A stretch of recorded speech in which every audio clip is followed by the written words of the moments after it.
ఈ 2026 సంవత్సరంలో రాఖీ పున్నమి ఆగస్టు 28వ తేదీ శుక్రవారం రోజున వచ్చిందండి.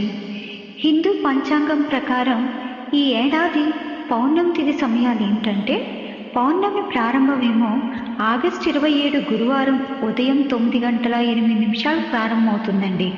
పౌర్ణమి ముగింపు ఏమో ఆగస్టు 28 శుక్రవారం ఉదయం 9:48 వరకు ఉందండి.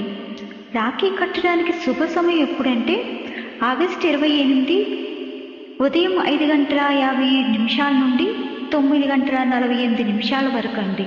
ఒకవేళ ఏదైనా కారణం వల్ల ఆ సమయంలో రాఖీ కట్టకపోతే అభిజిత్ ముహూర్తాలు ఉన్నాయండి. ఆ అభిజిత్ ముహూర్తం మధ్యాహ్నం 12:14 నుండి మధ్యాహ్నం 1:05 వరకు, లేకపోతే సంధ్యా సమయం సాయంత్రం 6:57 నుండి సాయంత్రం 7:19 వరకు అండి.